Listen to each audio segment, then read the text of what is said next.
Jim and Kiilu. All right, welcome to another wonderful fireside chat with Kiilu and Jim. And our distinguished guest that we have this afternoon is Mr. Jim McLaren. How are you, sir? I'm good. Good to see you guys. Good to see you too. Hey, as we've got, all the fellows that are going to be watching all this stuff, Jim, go ahead and give us a little background about you, where you kind of grew up and all that, where you got to today. Well, I lived most of my adult life in South Carolina, and that's where I went to undergraduate school and then law school, and then stayed practice law for the next 46 years. Actually grew up in New Jersey. And just before this, I was on the Zoom for the memorial service for Ed Snyder, who was a fellow from New Jersey. Sad to lose him. He was a fun guy. I went through mediation training with Ed many, many years ago, before mediation became fashionable, much less mandatory or even thought to be helpful. And he and I went to the mediation training set up by the Academy. And we didn't go because we wanted to learn about mediation. We wanted to go because we wanted to know what the enemy was doing. Because we were tough litigators. We didn't believe in this sissy stuff and all that. So in the mediation, I'll never forget this. Ed, for you folks that know Ed, he would not make a beautiful woman. And he was barely a handsome man. And he's got a pretty big nose. And he was my wife in the mediation, and I was the husband. And I had to sit there and be serious about thinking about Ed as my wife. It was like a minute by minute nightmare. But he was really funny. And I stayed friends with Ed for really until his passing. And he would text me periodically about the Alex Murdaugh murders and all about those trials. And I knew a little bit about it, and I'd give him inside information that most people wouldn't know. And because I had represented both Murdaugh's defense lawyers in their divorces, and the plaintiff's lawyer who brought the action in the boat death, I represented his wife. So I had a definite connection to everybody, at least through divorces. Anyway, I practiced law in Columbia for 46 years. I love it. I'm still at it. People still think I know what I'm doing, probably mistakenly so. So as long as they think that, I'll keep coming to the office every day. I'm a golfer, but COVID kind of put me on the sidelines from a golfing standpoint. It should have put me out there every day, but for some reason it didn't. And I'll be playing with you guys at the Kiilu this coming week, and down at the Breakers in Palm Beach for the college. Should be fun, but I can hardly putt. I mean, much less, I don't know if I can swing the club anymore, but I'm going to try.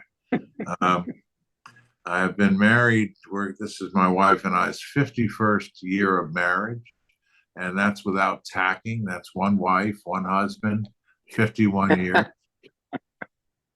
We have two children. The oldest is Molly, and she's a vet tech, and she got divorced, I would say 10 years ago. And she has a son, our grandson, Logan, who's just wonderful. And they live with us. And it was supposed to be temporary. This is when he was 2. He just turned 13, and they haven't left. But it's okay. It's okay. And our son, Will, he lives in Asheville. He's married to Jenna. And we always spend the Easter holiday up in Asheville with our family and her family. Have a great time, and usually we play golf together, but this year we didn't because it rained the whole time we were there.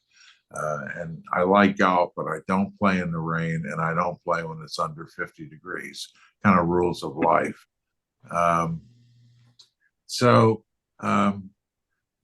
hobbies are really work. The Academy has been a great thing for me. I mean, the best professional experience than anybody could ever hope for. In 2015, I was president of the Academy, which was just an unbelievable honor and experience, and got the opportunity to take the Academy to Panama, and went there for a long spring break meeting. And it was really great. We all went through the Panama Canal. I had the former president of Panama lined up to be our keynote speaker. And about a month before the meeting, he called me and said, Jim, I'm really sorry, but I can't be your speaker. My daughter has breast cancer and she's being operated on in Spain that week. Really, that's a lot more important than speaking for us. But he got us the director of the Panama Canal expansion. And that's a term of art. That's the person in charge of the expanding of the Panama Canal, which they had a really big expansion recently. And it's just a remarkable thing. But that guy came and spoke with us. I also got an author who came on the vessels with us, and he came and spoke. And the president that was going to speak, he was the only president I could find that wasn't in prison. Most of the presidents of Panama had gone to prison. But it was really a great time. And the friendships that I've made in the Academy have been ever so important to me. Nothing like it. I mean, I don't have any friends, like local friends, other than Academy friends, that can talk about and tell me their professional relationships that developed over the years through any organization but the Academy. It's just wonderful. It's a wonderful organization. I've gotten to know you guys, and so I'm really proud to be a fellow. Yeah, I usually tell people I seem like, well, heck, Mueller and McLaren, I think I travel with you guys more than I probably travel with my sister or my family or anybody else outside of my immediate family. I like my vacations are with you guys. They're not really vacations, but it's still, we go see some pretty cool places. But, I can say, I can look back, Jim, and say, oh my gosh, a lot of places that I went, there was at least one of you guys there. Yeah. Amazing. I look back, I got involved in the Academy in the early 90s. And since then, I can probably count on one hand, maybe a little more, vacations I've taken that weren't Academy related.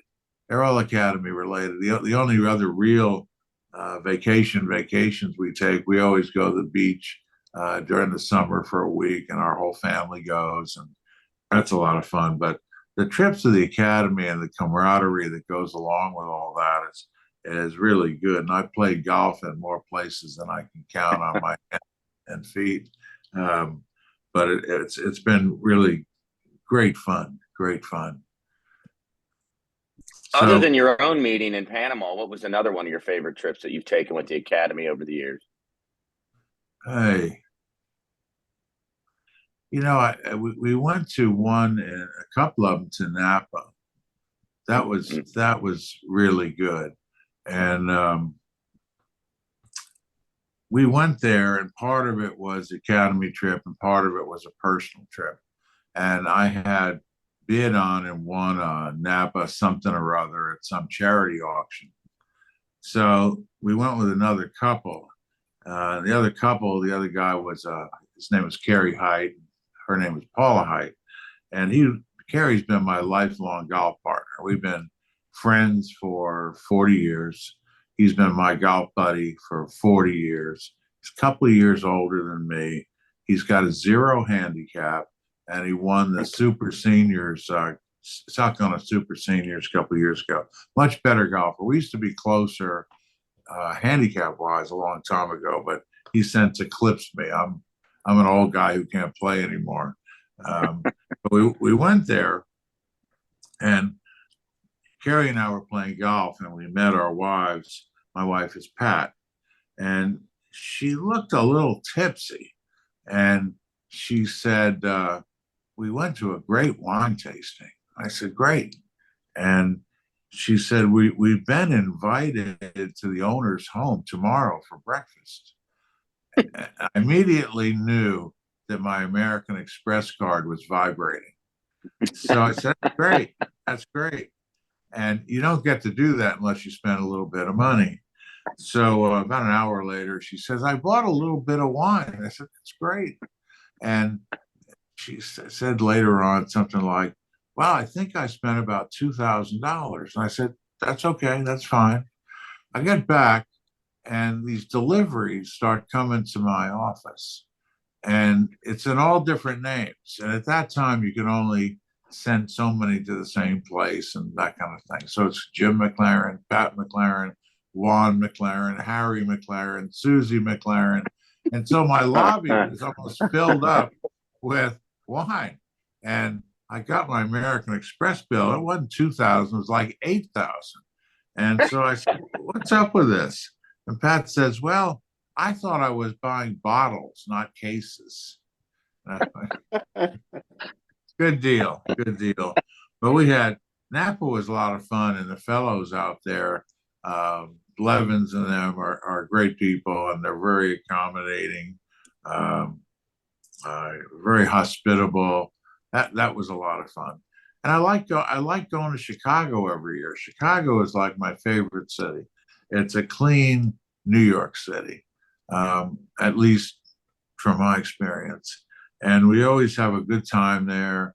We always stay at nice hotels, spend a lot of time on the Miracle Mile buying stuff. I always go to Garrett's Popcorn and get cheese popcorn, which I love. You know, food and restaurants there are terrific. The last time we went there, the couple we was going to go to dinner with, or did go to dinner with, they like quiet restaurants. They don't like noise. So I Googled French restaurant, French quiet restaurant, Chicago. And it ended up being a place called Boku, Boku, or something like that. And it indeed was a quiet French restaurant. It was a one Michelin star. It was the most fabulous dinner I think I've ever had. I mean, it was really good. And my wife and I had the duck, and the duck was gigantic. I mean, and they brought it out, and we each got half. And they brought out the whole thing and then took it back in the kitchen and cut it up and all that. So I like Chicago a lot. And then we've been to a lot of different kind of out of the way places. South Dakota. I would have no reason in the world to ever go to South Dakota, I can promise you. But we went there and we watched the swearing in of people who are becoming US citizens at the monument with the presidents there and the lights shining up on the monument. And it was pretty moving. And then went to Deadwood and all that. And it's got an appropriate name, Deadwood. You know, if you like kind of cheapy places and gambling, great place to go.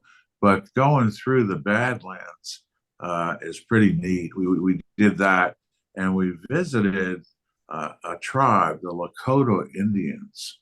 And Jeff and Linda Lee Vike, and Linda Lee's a fellow, and Jeff is a U.S. federal district judge. They took us there, and we met his Indian family, and they took us to dinner. Now, I don't know whether you've ever eaten on an Indian reservation before. They only had one restaurant, and it was Kentucky Fried Chicken. And it was like, it was the place to go. And that was a lot of fun. So anyway, that's kind of a splattering of things that I like. Costa Rica was a lot of fun. Kenny Altschiller took us to Costa Rica. That was pretty terrific. You're up over on cliffs and looking out over the Pacific Ocean.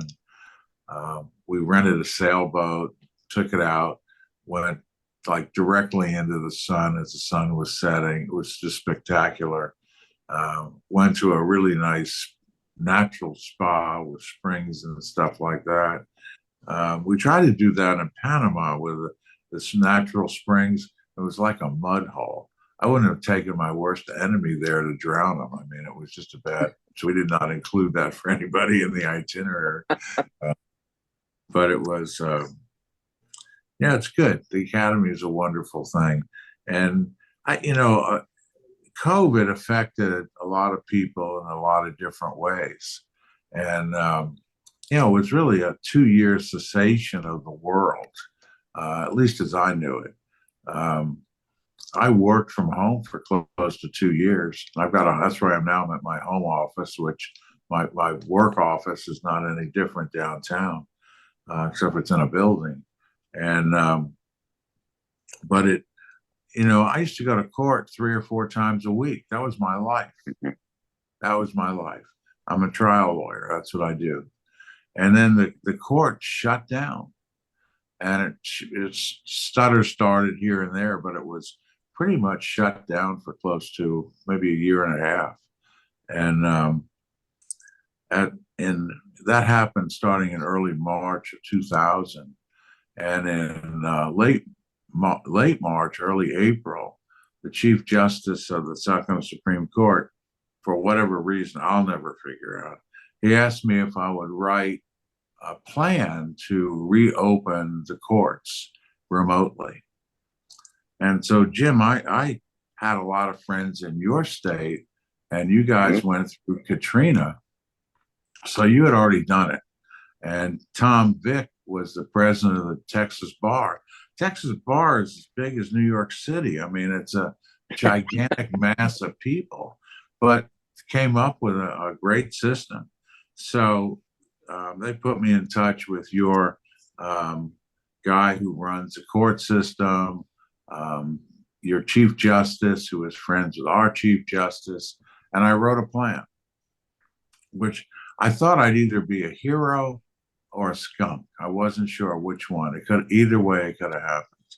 And our Chief Justice, he said, "Can you write this plan?" I said, "Sure." You always say sure. I said, "When do you need it?" This is Thursday at 5 o'clock. He says, "Monday." We meet on Monday at noon. So I'd already started on something, so I put it together, and calls me shortly after noon on Monday saying, "We adopted your idea. Now we want you to write an order to implement it." I said, "Sure," as I always say, sure. And I wrote the order, and I said, "When do you need it?" He says, "The end of the week." And I wrote it, and that day they adopted it with a few changes, and they tweaked it some and made it apply not only to the family court, but to all courts in the state. It was pretty remarkable. And so we operated under that, I think, fairly well. I like Zoom. I mean, a lot of lawyers don't like it. I like it. And it's very efficient. You get a lot of stuff done. You can move a lot of cases, a lot of motions through the family court without trudging down to the court and all that, and just submitting packages of, your motion, your briefs, and proposed orders and things like that. And what I was surprised about, they let us do divorces remote. And South Carolina is pretty not advanced, would be a kind word, on the issue of divorce. And so when he allowed us to do that, I was totally amazed. I thought about leaving that out of the proposal just because I thought it might sink the whole thing. But he adopted it. And the other thing that we did, nobody wanted to touch anybody or touch any paper. And one way you touch a lot of paper is how you file it.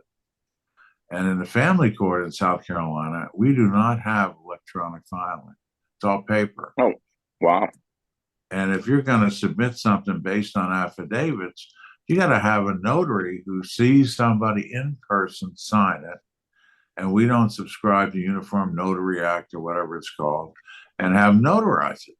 So that puts all these people together. So I propose doing away with the notarization and just have it a self-statement that says, you sign it under penalty of contempt, not perjury, under penalty of contempt, which can be pretty serious. You get jail time for it, civil contempt. And so I didn't think they'd buy that, and they bought it. And we were able to, they're called certificates, and we got rid of having to notarize things. And then on the getting the stuff electronically, they allowed us to email everything directly to the clerk or to the judge's chambers. And then anything we sent over there in hard copy, it stayed in like a 4 or 5 day quarantine. But it was a mess. It was a mess. And our courts are still way behind. I don't know about you guys, but I imagine it's not terribly different. I kept track of what Texas was doing, and Texas was kind enough to train some of our judges. So I got a sample of judges, and one of the female judges I picked out, she, late 50s maybe, not old, but by my standards these days. And she emails me back and she says, I can't do that. I don't do social media. So I call her up and I said, here's what I want you to do. Are you in your office? She says, yes. Are there people around? Yes. I want you to stand up and put your arms out like this. And the first person you touch, ask them if they do Facebook. And if they do, let them go. You go on that person's account and you look at this particular judge's Facebook Live account. You put this question mark at the top, you type it in, and it's Emily Miskell. Up in Collin County. She's a great judge. And so she's on the Court of Appeals now. Yeah, I saw that. And so this judge went and she teamed up with another one of our judges.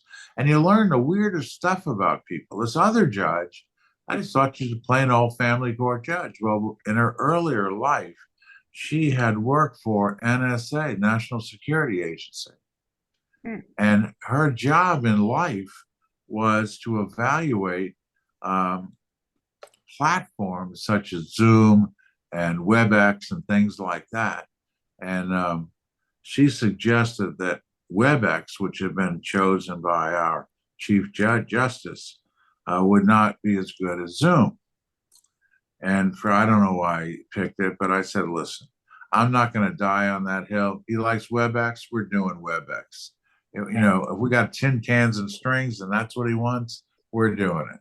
And so she was very kind and trained a lot of our judges, not in the same platform, but in the process of how to try a case, how to hear a motion, how to have status conferences. Our courts did not like the idea of contested hearings on Zoom. We use WebEx. It was just too cumbersome. I didn't think it was, but they thought it was, and that was okay.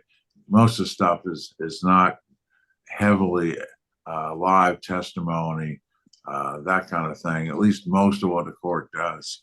So anyway, that's how we got through that. We're kind of back where we were.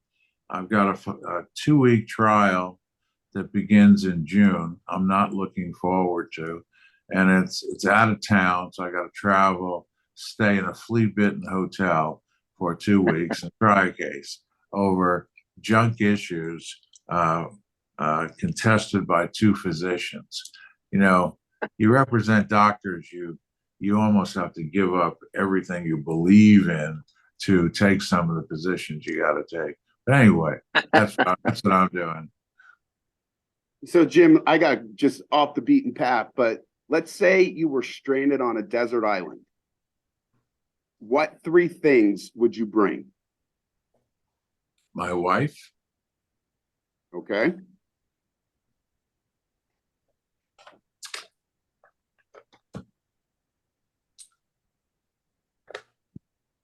Something to make fire with. Okay. And something to cut stuff with. Okay. All right. That's what I bring. All right. I like And that. I like it. I like I'd make myself a hammock, and my wife would be out chopping wood and killing animals and making us dinner. Putting Pat to work. Yeah. Jim's on a hammock. Pat is doing manual labor. You You could know, build yourself a raised garden bed, it'd be fine.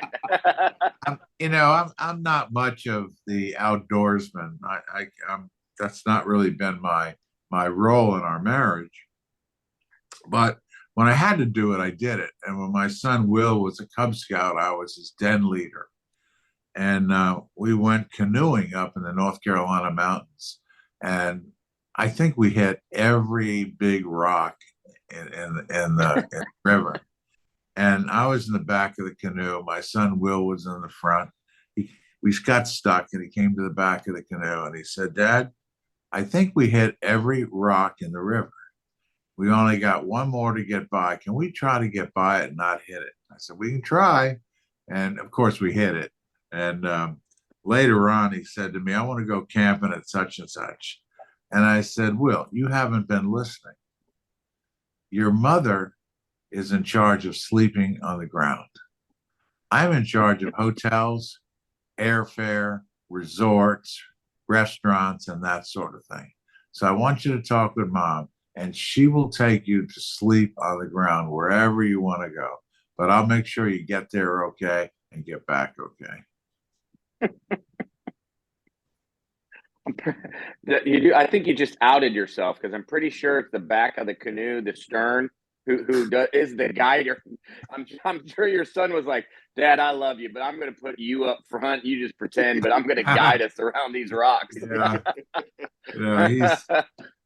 I think canoeing could be a marriage counseling thing. If you make it down to the bottom of the river with your, soon to be, spouse, do it as fiancés when you get engaged. If you make it yeah. down without wanting to drown or kill the other one, you guys might make it. We went on an academy trip someplace, and I was in a canoe with, I think it was Linda Lee Viken from South Dakota. And I say she pushed me out of the canoe. She says I fell out of the canoe. So me and canoes are not exactly really good together. That's good. Good to know. All right, now if you were playing music while going down in the canoe, what kind of music genre do you like? I'm not a real music guy, and I'll tell you why. Maybe 20 years ago, I came back from a trip in California, overnight trip, and I got off the plane, and I was deaf in my left ear, and I heard a loud buzz, and I had vertigo. Ooh. So since that time, I've worn hearing aids, which I hear perfectly with my hearing aids in, and I don't get vertigo anymore. So I lost my interest in hearing music. Isn't that terrible? Yeah. But I like Bruce Springsteen. Okay. But there's a non-musical reason why I like Bruce Springsteen. Because he's from New Jersey? Yeah. I grew up and I lived next to his cousin. So that was the first connection. The second connection, as a lawyer, before the interstate compact on adoption and whatever it's called, you could place children for adoption out of state. And myself and another lawyer placed 4 or 5 kids for adoption with Springsteen's next door neighbor, who was his best friend. And as a result of that, we got to go to really any Springsteen concert that we wanted to go to and go backstage. So that was my reason, besides, growing up in New Jersey and going and seeing the Stone Pony in Asbury Park, New Jersey. And the other guy in the E Street Band, what's his name?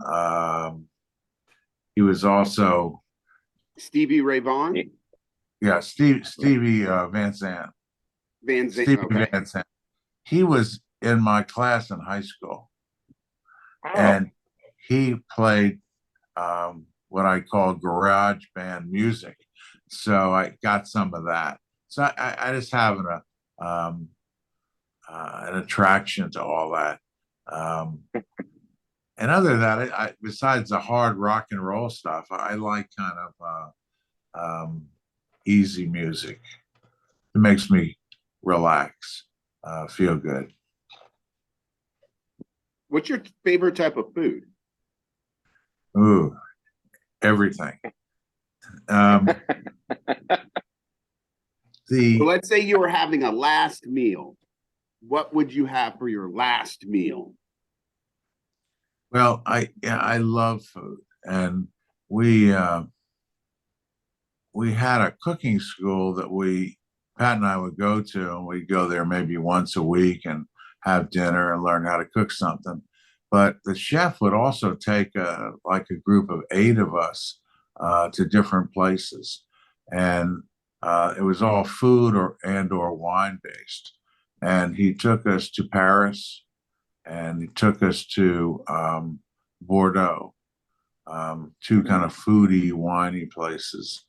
And so if I would probably want to clog up my heart with French food. Um, we ate on Valentine's Day. There's a boats that go back and forth in the River Seine, and you look at the Eiffel Tower. And I thought it was going to be junk. I thought it was going to be terrible. I was against it, stupidly.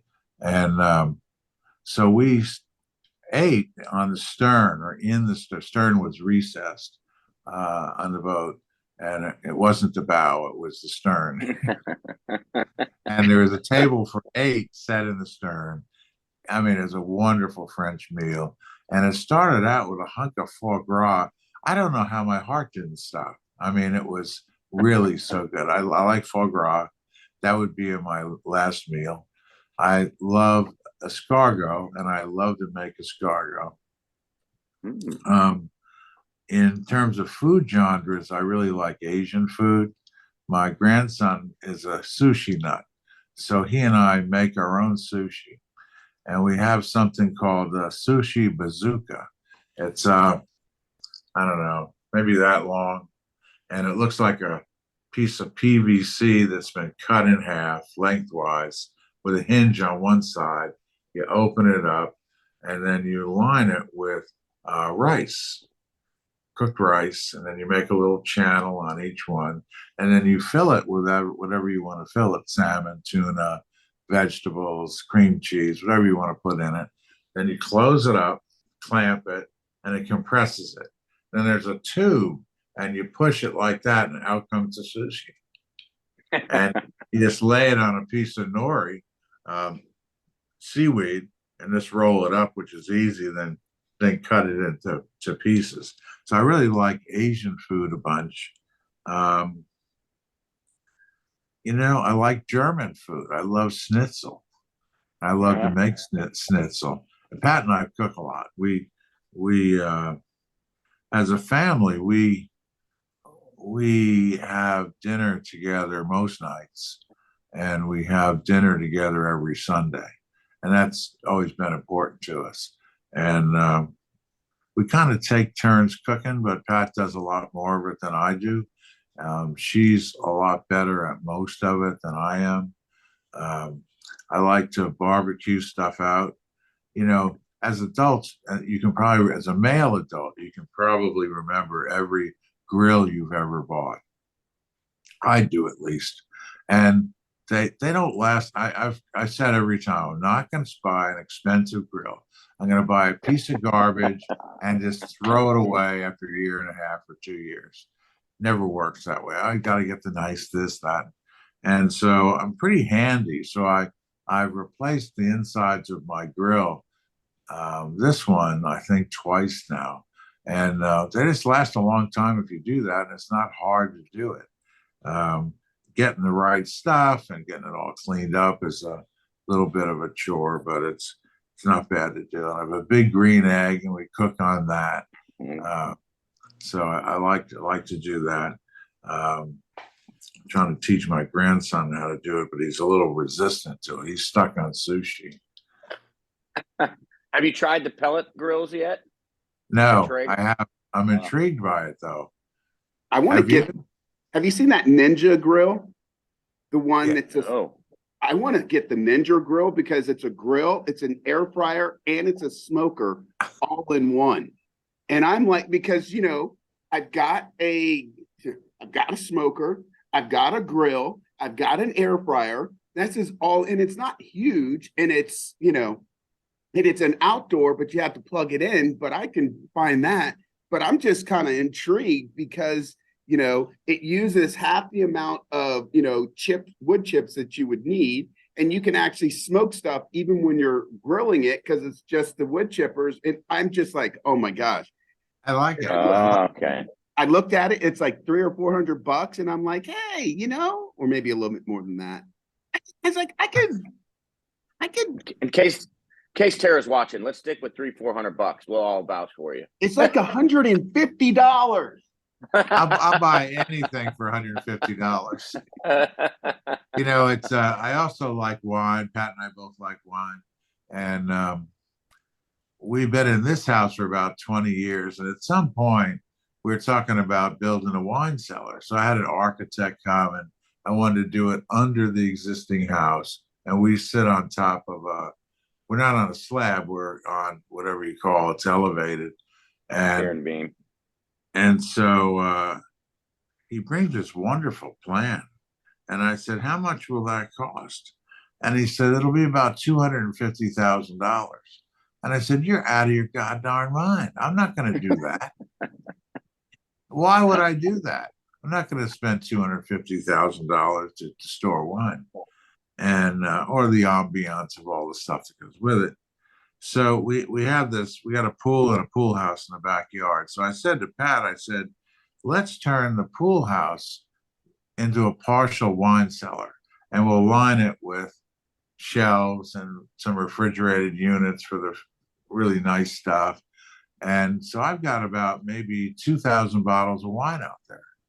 And I turn the thermostat down to 58 degrees. Now, you're not supposed to do that with an air conditioner. And I said to Pat, I said, it'll burn up. It'll cost us $3,000 to buy a new one. Divide 3,000 into 250,000. I think that will outlive us by a lot of years. So that's why I have wine out there, and I like to.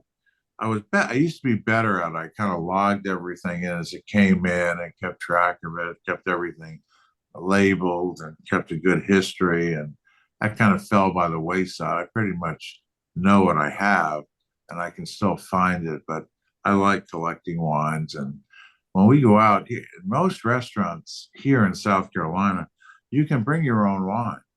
And some restaurants will charge you a corkage fee, and some won't. And most, it's modest. I mean, they might charge you 15 or 20 bucks a bottle.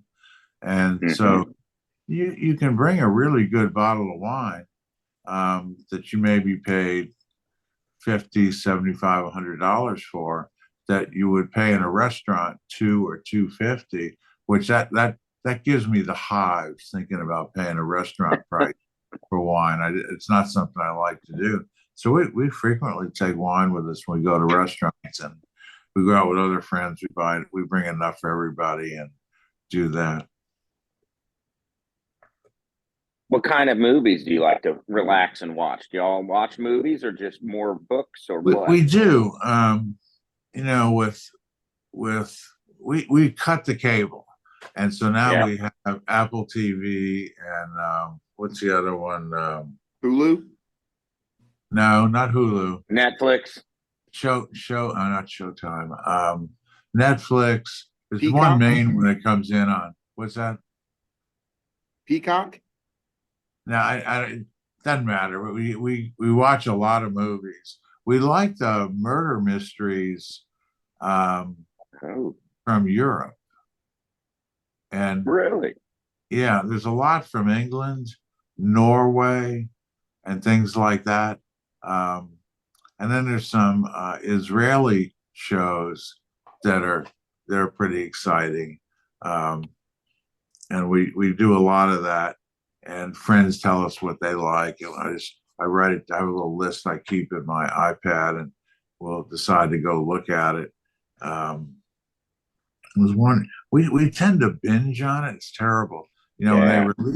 when they release these things for streaming, you know, and they give it to you all at once. I mean, I can wait week to week, you know, but this is like going and eating the whole restaurant at one time.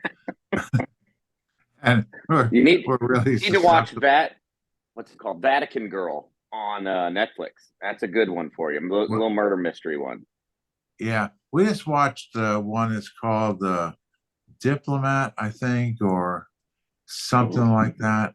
It's the woman who played the wife in the show The American. Okay. I mean, look, it was it's really good. And it was Is that Diane Lane or something like that? Or Julianne Moore? no, it's called The Diplomat, and it's on Netflix. Okay. And it starts out a little goofy, but you kind of grow into it. And she's the ambassador to Great Britain, and her husband was a former ambassador, and they're hit with certain crisis kind of things over there. And I thought it was pretty interesting. My other recent ones people told me to look at are Spy Among Friends on MGM Plus. Oh, Succession. Did you watch Succession? Olivia and I are going to start that one. That's our new series that she and I are going to start up together. You need to keep count of the number of times they use the F word. It's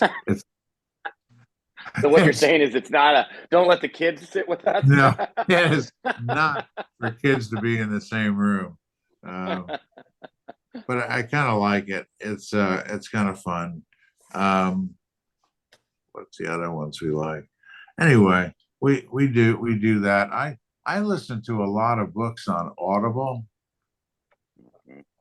So and I don't know how I got into that, but I've read listened to hundreds of books on Audible. So if I'm driving to work in the morning, I'll listen to a book. I won't listen to music, and I'll listen to a book.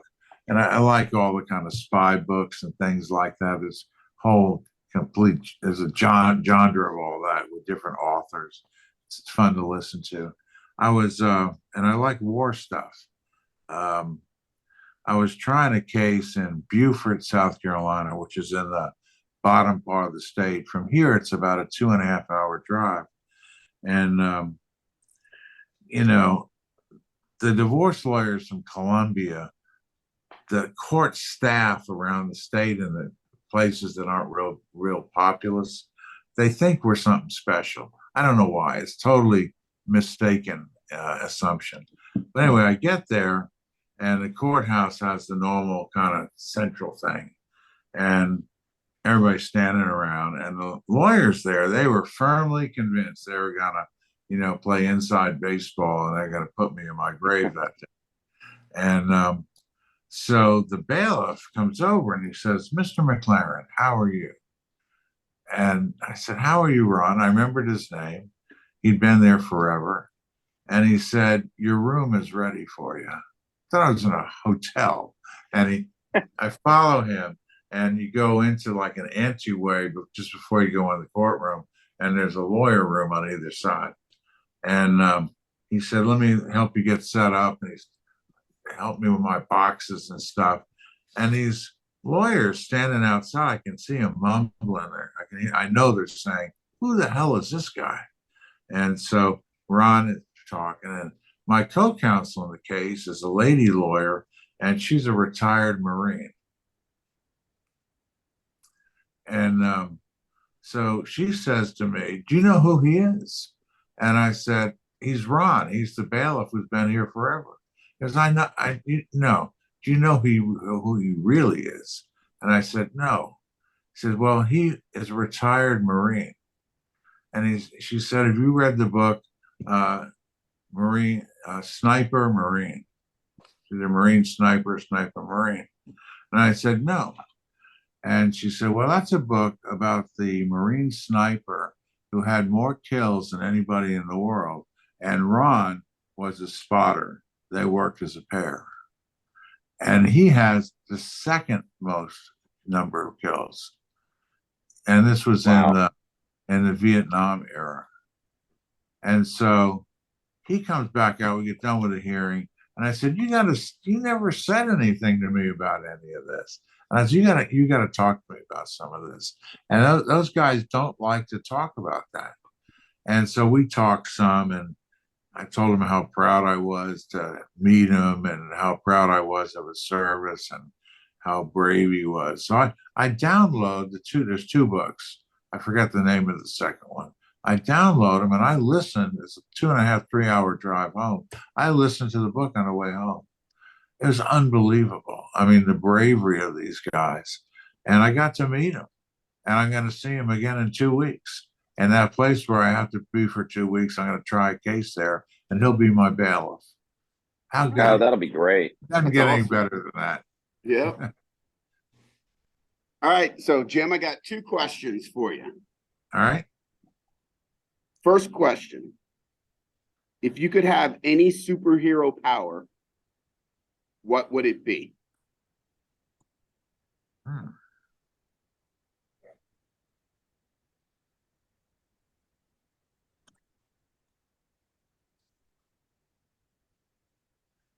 It would be to change how people think about things. All right. And if you could be any superhero, who would it be?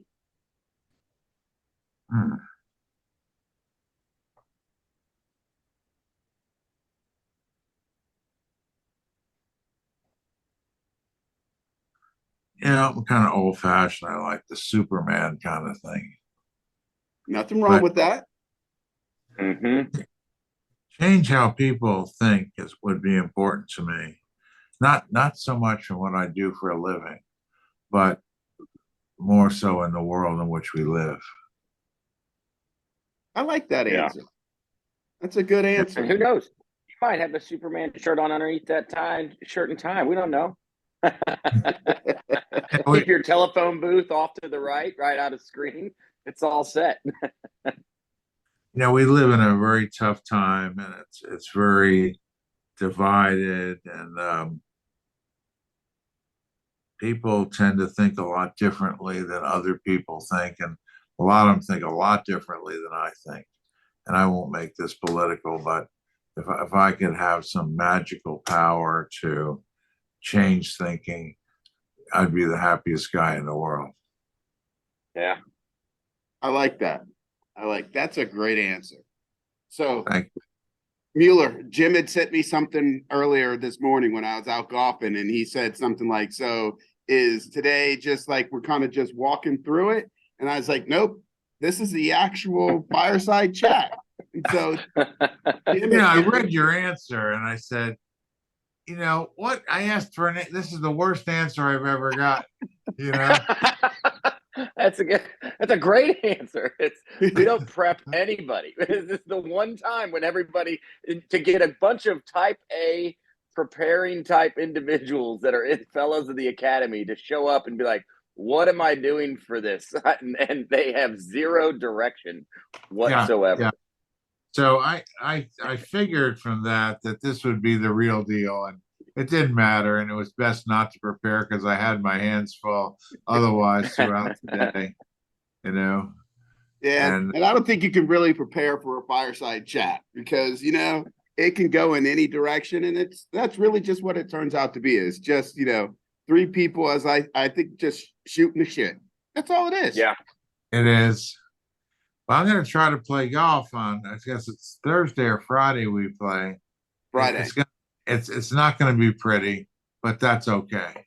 That's okay. Oh, both of you on the screen, Jim, you've had to play with me, and Kiilu's seen me play. It will be much prettier than my game. So, but I'm going to be proud to say I broke 100 on Friday. So that to many of you is not good, but for me, that was a 95 to me was good deal. And that was after 9 holes, huh? It was that back 9 that really screwed me. I started playing golf when I was about 12. And Mhm. I learned, I was a caddy at a country club. And so that's how I learned how to play golf. And that's, I think, why I love it. And so by the time I was in high school, college, early adult, my handicap was about 7. I was playing some pretty good golf. And it was about that when I got out of law school. And then it just went to the floor. It went in the dumper. I mean, golf is something you really need to practice and pay attention to. And you need to get out and play at least one time, maybe 2 times a week, and practice a couple of times. That's what I had to do to get a good game. Now I'm, a 22 handicap. I can barely lug myself around the golf course, and but it's But still you fun. still enjoy it. Exactly. Oh, I do. I That's love the it. key. I'm excited to say that we should have, we've broken ground on the backyard and we're getting everything in, and my putting green should be done relatively soon. I was hoping that it would be done once we got back from the breakers, but it seems like they're going to want me to walk through some stuff because the putting green itself is 88 by 55. Oh my Oh God. my God. Oh my God. I live right That- across the street from the country club, and putting's all there, but I would really love to have one in my backyard. Can I tell you 2 quick golf stories of things that I really like golf wise? Sure. Experience. I had tickets to the Masters for 30 years. So for 30 years in a row, I went. And I had a kind of a rule because I had 2 badges, and I would take either some immediate member of my family, my wife, one of my kids, or I would take one of my golfing buddies. I always took my father, and he lived till he was 90. He loved golf. He just loved it. And I had represented a guy in a alimony reduction case. Alimony never goes down. It just doesn't, somebody's got to die.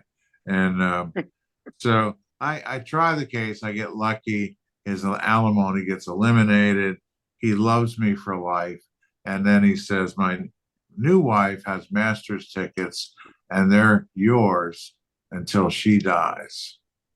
So that lasted 30 years. Wow. And I paid towards the last few years, I paid him something for him. I let him set the price. And a week before I was going to the Masters, it was going to be, I forget which year it was. He calls me and he's kind of blubbering. And he said, I got bad news. My wife died. No.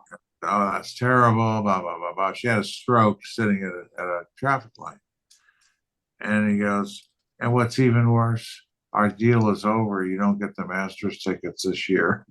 I said, I had to really hold my tongue. But I was satisfied I went for 30 years. The other best golf experience I had, I bought a CBS Inside the Ropes trip for the Wachovia, when it was Wachovia in Charlotte. And Pat and I went up there for 2 years. We got up in the tower with Jim Nance and Faldo. Oh, wow.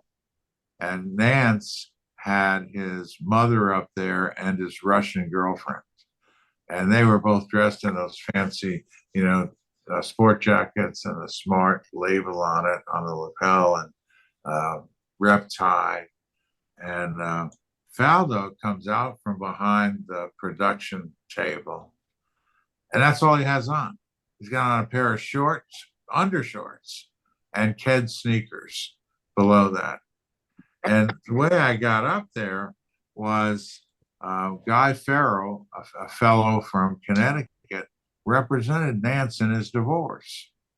And so he calls Nance, and Nance says, tell him to come around, and he and his wife can come on up. So we went up there periodically during the day, and we did the Inside the Ropes with David Faraday, walked inside the ropes with the players and all that stuff for 18 holes each day, and got to tour the CBS compound. And we went in this one compound, and it was multiple TV sets. And all these guys, old guys with gray hair and ponytails. And I called them elder geeks. And the CBS producer who was giving us the tour said, these guys have one job. is to make all the colors on the golf course look the same. Also, all the shades of green are the same shade of green. And then took us into the sound one, which he said was the most complicated because you hear birds and chirps, people talking, that kind of thing. So that's the most complex. They had thousands of microphones throughout the golf course, but that was really cool. Those are my two best golf experiences. That's Cool. awesome. That's awesome. Well, I know you got to get back to your gardening, so we'll let you be able to change your clothes, put on your green thumbs and get back to there. And then Mueller, you have a good day. Yeah. And I just want to say thank you guys for taking a little bit of time to sit here on this Sunday afternoon for Fireside Chat. Yep. Thank you so as much. always. Good It to was see great. you guys. All right, good to see you. Good to see you guys. All right, Jim, I'll Appreciate see it. you on See ya. Wednesday. Thank Sounds you. great. See you All all. right, see ya. Bye-bye.